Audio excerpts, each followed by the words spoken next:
Hello again there, here's John Keedwell yet again. This is a short video, I don't know how long it'll be, but it's to show you the back end really of the course, to show you what's there. I'm not going to show you every single piece of it obviously, but show you the structure. It will look differently slightly to you because I'm looking at it through my portal, and you can see from what I'm about to show you what is included in the course. This is the Kajabi back end of it, which you can see on screen now. But before that, I just wanted to say a few things. And this is how you prepare for your call. So the point of this video is to see what challenges you currently have when you're trying to speak to a camera and how to prepare for your call. I will look at your business and see how we can best help you, and take a look at how we'll possibly be able to work together in the future. There's a lot of other things which I'll go through later, but ultimately the whole point of this video is to give you an idea of what is involved and actually what is coming for you. And the purpose of the call is to see if we can help you. And if we believe you'd be a good fit for us, then we'll show you what we can do for you based on your specific situation. And then you can decide whether or not you want to become part of our success stories, or you think it's too much, or whatever. And we'll part friends, and no hard done by. So with that in mind, ultimately, so it is important you watch this video right through. And if you don't watch it, please let us know, because a lot of the questions will be answered on this, and we don't really want to go through the call answering all these questions. So I'll go through the course now. I'll just show you this now. I just teed this up. This is, you will see it like this. Okay. It's a bit soft on this, but on recording, but I promise you it's not when you see it in real life. And I'll just go through a few modules here. So each one has notes below it. If you see this, not everyone has it, but there's lots of notes below it. There is often downloads as well. There isn't on this one because it's an introduction video. And let's see what we have here. Course introduction, fundamentals. So if we get to fundamentals, so here, if we look at this, it says welcome to course, about me. It's not about me, it's just so you know who you're talking to. I go into fear of failure. I'm not an expert. Fear, audience, speaking style, learning. This is an overview of why you need to speak to a video camera and why you potentially become apprehensive, shall we say, with the issues when you're talking to a video camera. So the fundamentals, we're not going into too much detail here. The self mirror, again, you won't see it like this. This is all stuff for me, but you'll see there, that's a quite short one, but ultimately it's me talking with a blue nose about self-perception and Okay, in this module we'll be talking about self-perception and how you get scared when you're talking to camera. Now, you're not alone. Many people I have interviewed over the years, some of them very high level people. It's not just all me talking, as you can see.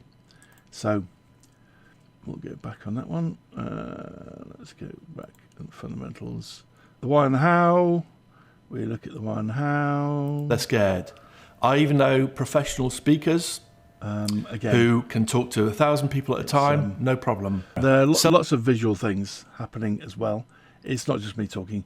There will be a great deal more of downloads. So if you want to have downloads, it'll be something similar to this when you see it. You won't see all this. This is just my back-end stuff. Ultimately, there are downloads, files, and even other courses potentially that are linked to. So there's a big chunk I do actually on a laptop for various reasons, and why, again, it's not designed to be looked at for this. It's designed for a course.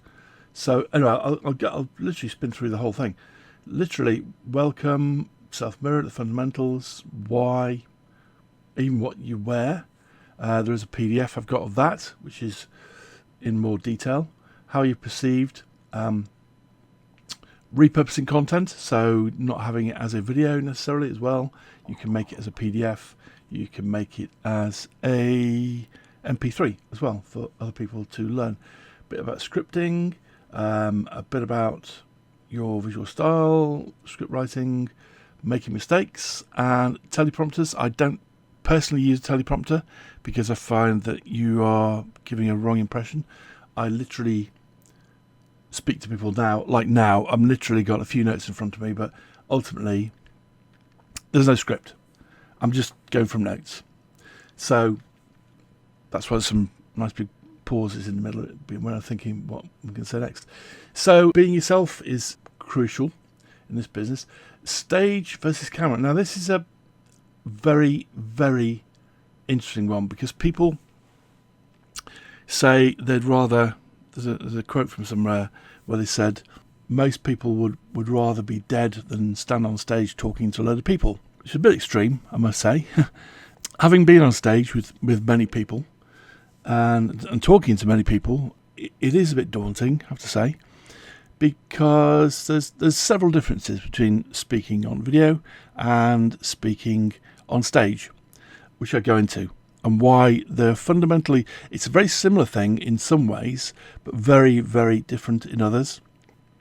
Like video, there may be a point in this video or any other video where I may say something and I thought, oh, actually, no, I'll say it again in a better way, and I'll edit out the first part. It's knowing how to edit it and actually how to stop talking and then go, right, let's start again. But when you have a video, you can actually edit stuff out. Whereas if you're on stage, you can't, because it's normally recorded anyway, and it's very difficult to edit. With a sound file, it's actually quite simple.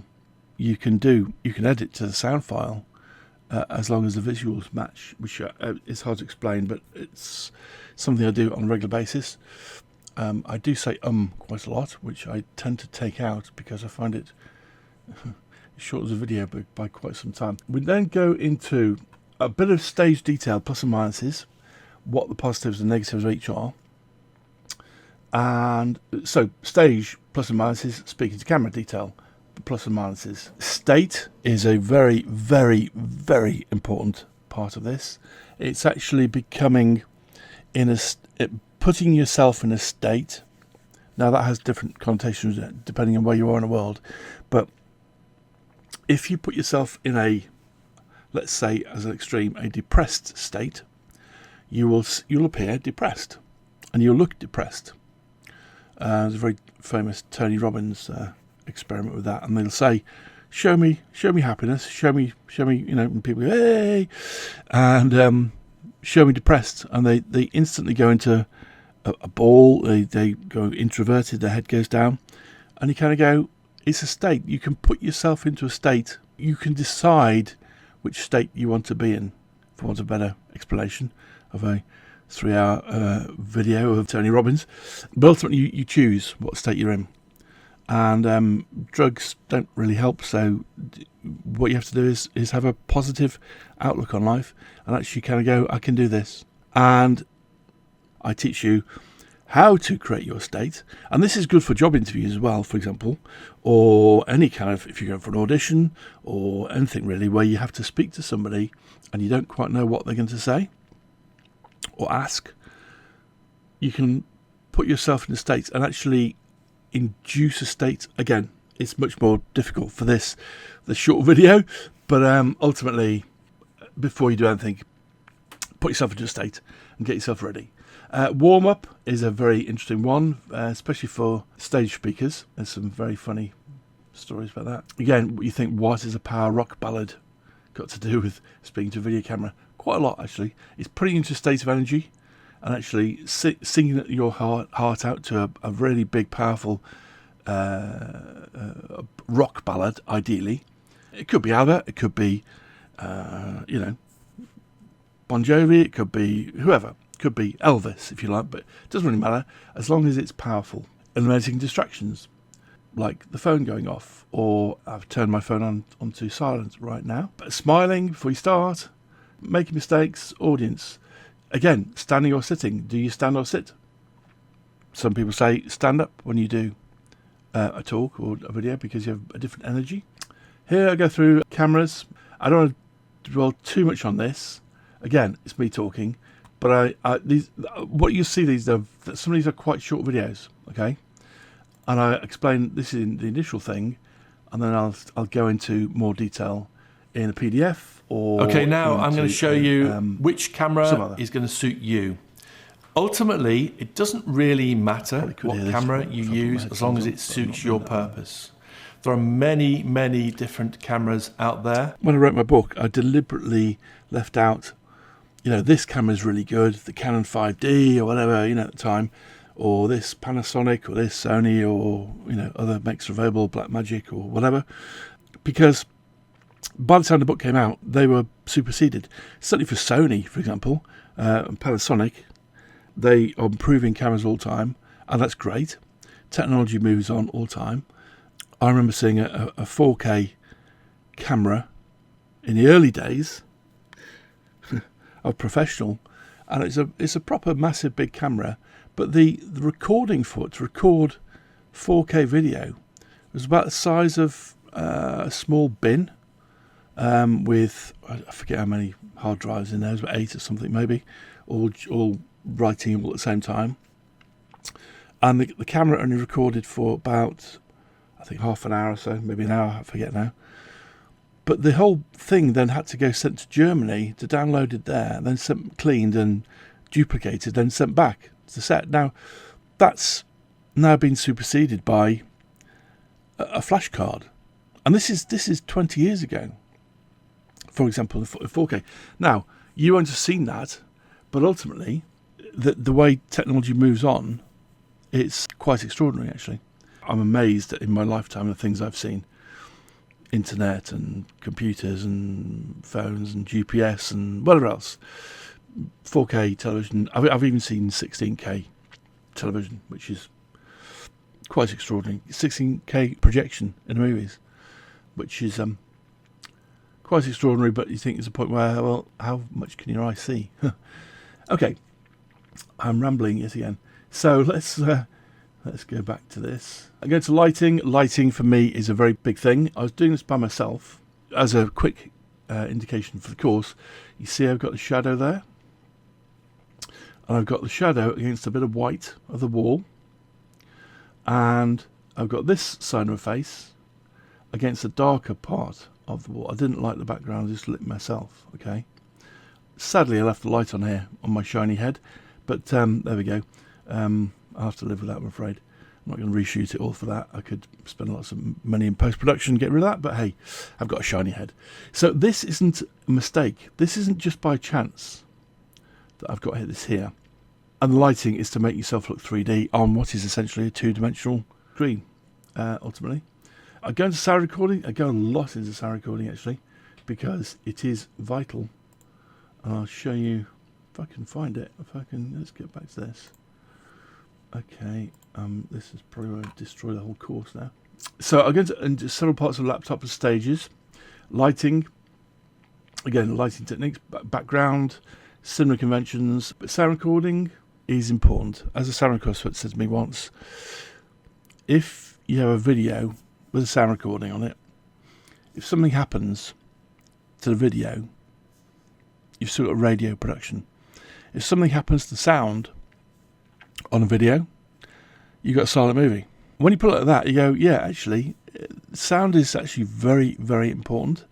And I'm talking to you on this particular video through a Yeti microphone, which is a sort of a studio version, but nothing really. It's under £100 basically, but it gives a nice warm kind of quality to it. I could have used a tie clip mic, but I don't need to. I've got this standing by all the time, and it's a nicer quality of sound. So there we go. I go into a fluffy demonstration. I explain what that does. If you've ever seen a fluffy microphone on what we call a rifle mic on the news, whatever, that's how it works and what it does. Putting it all together, editing, going to editing quite a lot, how to put stuff in the right place. I may even put a few more modules in there because I've realised that I may need some more now. I need to put some more stuff in, but by the time you see it, it'll be different, I'd imagine. Summing up what to wear on camera. So let me go back to this, and this is quite a comprehensive thing. I go into some detail technically, which I make it as simple and as straightforward as I possibly can. Certainly in choice of microphone, and certainly in choice of camera, and choice of backgrounds, and ultimately, if you remember that editing is really, the edit suites are pretty much the same. They do the same. You could jump on any edit suite nowadays, and you could get around it quite quickly. So there's Adobe Premiere, which is a subscription every month. There's Movavi. There's a whole bunch of other ones. There's DaVinci Resolve, free. It's a thing I'm looking to change over to potentially in the near future. I use Premiere at the moment. All this course is edited on Premiere now. So Resolve is just a whole new level, and it's a different sort of way of editing. But ultimately, if you got any Apple editing software, it looks the same. You'll have a screen. You'll have what you call a bin. It goes back to editing days where it literally was a bin full of film and whatever. It was a cloth bin, and you hang. It sounds archaic now, but you hang up bits of film on there, then clip it in the right order. Not like editing nowadays. So anyway, I've gone a little bit too much. So here's some of the Q&As. This will be on a PDF, which I urge you to download. I'm actually literally just redoing it at the time of this video, so there may be some other questions on top of that I think about. But these are the main questions that I tend to get asked. And these are questions that I don't want people asking me during the call. I want to be talking about you and your business and how we can possibly help you. Not about technicalities of what camera I should use. All the questions and answers. So I'll go through a few questions and answers. Do I have to be an expert or already have or own a business? No. You don't have to be an expert, but you have to. I'll read the answer I've got written here. The program has been purposely designed to apply to the entrepreneur at any level. If you simply have an idea, nothing more, this will hold your hand from start to finish. So if you're a startup on a business, for example, now I have very many wide variety of business people, from a single person with a computer to multi-million-dollar corporations. The whole idea of it being one person all the time, a lot of time it is, because people now, certainly since what happened in 2020 onwards, a lot of people are now wanting to go, I don't want to commute anymore. And I'm a bit like that. I don't want to commute. So a lot of people are working for themselves, their own businesses, and finding that it's actually more lucrative than actually working for somebody else, which I've found too. So if you want to scale up a business, you can apply training. Secondly, another question is, will this work in my country? Yes, of course it will. Why won't it? Clearly, you have your own market. If you're in a country, let's say, for example, let's say Sweden, for example. Nothing against Sweden, and most people in Sweden speak English, and speak it exceptionally well, I hasten to add. But you have several markets there. You may have a Swedish market, you may have an English market. So if you did it in English, it can be anywhere in the world. There's 3 or 4 main languages in the world, as I've seen on my travels. Clearly, English is a international one for many people, and I'm quite fortunate the fact that that's my native language. All the air traffic is done in English all over the world. It's a standard language. Next to those, in no particular order, is French, Spanish, German to a degree, and Italian. But if you got English, French and Spanish, you could travel most of the world. So, for example, Brazil, and Portuguese as well, it's very similar in many ways. Spanish, it all goes back to 1600s, where Spanish and English and Portuguese went around the world and said, we'll have a bit of that. So Brazil is largely Portuguese. Other parts of South America are Spanish. In Africa, if you're travelling through all the countries of Africa, not all of them, but obviously by the Mediterranean and down, a lot of them it's French. And if you can speak French, you can get through most of Africa speaking French or English. And if you speak Spanish, probably wouldn't go very far. Clearly, Indian is and Chinese are two big languages, but not many people learn Chinese unless they really have to. And there's obviously several types of Chinese, which we won't go into. So ultimately, what I'm saying is, if you speak in French or English or Spanish, potentially Portuguese, you've got most of the world, and then German and Italian. So you could command an audience in your own language, in Italy, for example, or you can make it in English. So it doesn't really matter. And you can have it translated anyway. So that's a very long answer to a very short question, really. So we have people around the world who, and they've proven it works on which language. If you're speaking in the same language, the same people are listening to you, doesn't matter. How much time do I need to make this work? Can this be done around a full-time job? Yes, of course. Everybody's going to start somewhere. And the end goal, if your end goal is to quit a job and promote your business, then the modules are deliberately concise and short and in different methods of learning them, say for example PDFs, MP3s or whatever, so you can learn it in a car, for example. You could listen to the MP3 and not watch the video, clearly, if you're in a car. If you're on a train, you could watch the videos, or you could print it out on a PDF and read it at your leisure. That's the stuff. So there's many ways of taking in the information. And how much time do you need to make it work? There's not a time limit. I'll get to this in a moment. Some courses will say, oh, you've got a year to do it. Well, I would say you could do the course and get up and running and have some very good examples within 6 to 8 weeks, quite easily, around a full-time job. So it's designed to work through it even if you're hard pressed for time, and it doesn't matter what your schedule's like. If you can do 2 hours a week, then you'll be able to work your way through it quite quickly. Now, it's not a race. I'd rather you did things concisely and actually have it so that you're taking things in. But if you actually want to go back and look at something again, as I've done on the course I watched to learn how to do this, the technicalities of it, I mean, not the content, then I was watching something yesterday and said, how did they do that? And I had to go back over and say, I'd forgotten what the video said. So and there's modules along the way for you to develop, and it's firstly, it's getting rid of the fear of it. And it's like anything, the more you do it, the less you become fearful of it. Quite liberating when you have successes. And there's places we can show successes, and you can get feedback on things. So we're very friendly in the group.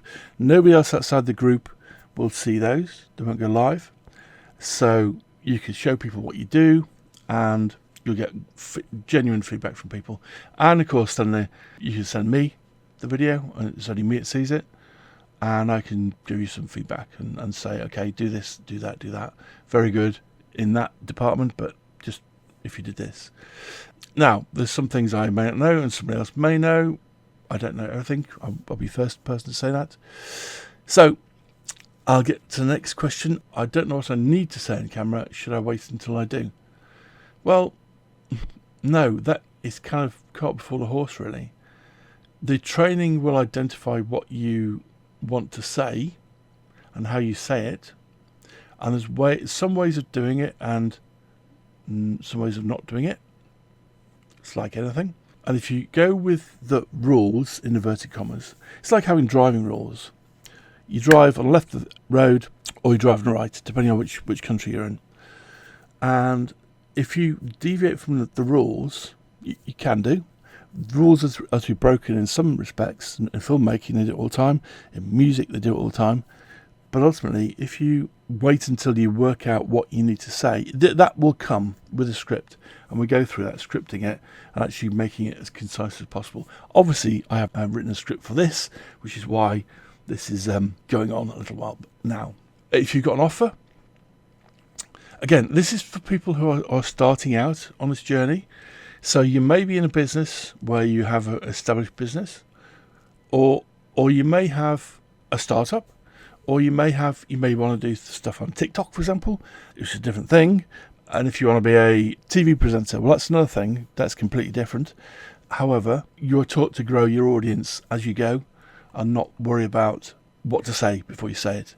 And in fact, the things I said at the start is just say, if you've got a particular thing you want to talk about, or you have a hobby, just talk for 10 minutes on a hobby. I'm sure most of you could talk for an hour if you've got a passionate hobby you've got. Next question. What businesses can benefit from speaking to a camera? Literally any business. The whole point of this is having the head of the company or somebody who's in charge of it. If it's a small business, they have a way of connecting to potential audience people and potential clients. So it's people buy from those they know and trust. Next question. Am I on the coaching calls myself? Yes, it's me. And I'm thinking of possibly doing 2 for different time zones. But at the moment, there's 1 per week, which you'll find out when you join the course. And how to access that, of course. So next one is Speak to Camera, a course or personal coaching program. It's sort of both. It's mainly, as you saw, videos. But there is personal coaching as well, to a degree. I'm looking at, people have asked me, do you do literally come round to my office and tell me how to do it? Yes, I can do that. It's obviously a different level of commitment and price point and all sorts of stuff. But for the moment, that's probably for another day. I do that, and I have done that. I prefer to have my free time, though, personally, and have this and actually do content online. I can help more people in different ways. I can spend my time helping them doing videos and PDFs than spending a week speaking to one person or helping one person. Is it up to date? Of course it is. I am continually updating the program. I think I mentioned that. And I will add 2 things as I go, as technology changes. That's a quick answer. It's longer than that in the PDF. How long and often are the coaching calls? They're about 40 to 60 minutes long normally. It could be 90 minutes, but really we have a question and answer system where you put your question and answer in a certain format beforehand, and then we can discuss it properly. I know everybody else listens to the program who's dialed in, and they are recorded, so if you miss it, you can put a question in ahead of time. For example, you may be in a different time zone. Quite likely, if somebody's in, let's say, Australia, it may be 4 o'clock in the morning when we're doing a video, or so. And again, America could be a very different time zone. So, how long until I see results from the training? That's how long is a piece of string, really. But the training only works if you do it. It's one of the things, we have a thing in the business called shelf development.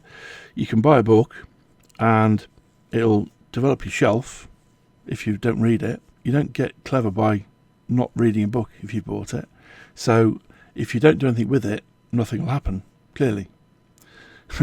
You can buy a fishing rod. If you don't go out to fish, you're not going to catch any fish, for example. So this is why we have this call. So it's basically to find out if you are committed to doing it, because we want to help people who help themselves. So I'm quite happy to spend lots of time with people. If you work through a training program and you get stuck, you may get stuck occasionally, as long as you take action. And this is what we're looking for. We're looking for people here to take action. And next question, how long do I have access to the program? Well, it is technically a lifetime account. So now that's obviously, it's not going to be there in 50 years time, because I won't be in there in 50 years time. So it's a lifetime account, but there's no limit. It doesn't cut off after a year. Let's put it that way. You won't need any other program, and you will have access to the program and PDFs and downloads, and you can do it if you want with them, really. This is an interesting one. Are there any more undisclosed upsells? If you don't know what an upsell is, it's somebody saying, right, you bought a can of beans at the supermarket, you may need a loaf of bread to go with that. And then if you want a loaf of bread, you might need some butter on that, or you might need some cheese. That's an upsell. A friend of mine bought a Ferrari, and he said he bought a Ferrari California a couple of years ago, and it was something like £150,000 or something. And he says, oh, okay, I'll have one of them then. And he goes, oh, would you need flappy panels steering wheel? He says, well, no, not really. No. He goes, well, sir, really, the resale value without the flappy panels gear steering wheel is you won't be able to sell it. So if it's £5,000, you will be able to sell it. And all these upsells came, and he said the panels for the doors were £2,000 or something, and he had £150,000 car, and he spent another 60 grand on the upsells. This is not like that course or that Ferrari dealership. I mean, fair play to them. If they can get people to buy £2 grand for a door panel, then great. But ultimately, it's not an upsell. So let's probably stop it right there. Next question, how in-depth and technical does the training go? Well, I could go very technical if you wanted to, but I get to a point where I tell you the bits that you need to know. And tech is, you can get very techy if you really wanted to. But ultimately, I'll explain how a microphone works and why a fluffy thing works in very simple languages so you understand it. That's not the point of it. The point of it, it's a tool, it does something. It's like a car. If you went into a car and said, okay, tell me how the engine works, I find it interesting, but for most people, they don't care about what to put oil in the engine and what I need to put oil in it. That ultimately is, the technology part of it is it goes somewhere, it takes me somewhere, it does something. It could be a bus, it could be an aeroplane, it could be a computer, a phone, a pencil sharpener. It does something. It sharpens my pencil. I don't need to know what angle the blade is to sharpen my pencil. Does it sharpen my pencil? Yes, I'll buy it. So, next question. Hopefully that's clear. There's more detail on that in the PDF. So I'll employ you to download the PDF because there's much more detail in there. Which niches work best when speaking to camera? Will mine work? Well, it can be applied to any industry whatsoever, from services and products to anything, basically. It could be a nail bar, it could be making jumbo jets, it could be making, ships, for example, or yachts, and you want to get the person who is the head of that company, certainly if it's yacht as a good example, you want to have the person who's the head of the company conversant and actually be able to talk to a camera and get the message across to say, hey, whatever your name is, I make these yachts, this is my company, I've been doing this since my grandfather did this, blah, blah, blah, blah, blah. And you get credibility. So any musicians, personal development, fitness, music, anything, food, financial, you name it. And finally, is speak to camera for me. Well, the only way to be really sure about that is if we have a chat and see if you're fit for this program. And so the only way to do that really is now to attend a call. And we will ask you whether you've read all these questions beforehand. And we can have a chat. It's no big hard sell, as you probably gathered by now. If we feel you're fit and you can do this, and you have time to do this and dedicated to do this, we will have a chat and see where we go from there. And if you feel it's not for you, then it's not a problem. Those who are committed and those who want to do it it'll be pretty obvious. So, and again, we will never sell you anything unless we believe you'll get a massive return on your investment. And the only way of knowing that is by attending our call together. I do look forward to speaking with you on the call. This is John Keedwell in person. Hopefully that makes some sense for you. Now you can attend the call and read this in a PDF first and jot down any questions that may come from that, but jot down questions for you now, having known all those answers to those questions, because ultimately that's pretty clear. We will help you if you want it and you help yourself and you're determined, but it's not a sort of thing to go a willy-nilly sort of thing. We want people who want to get success out of this. For you, that's me. That's John Keedwell, and I shall sign off here, and I shall speak to you on the call. Thank you for listening.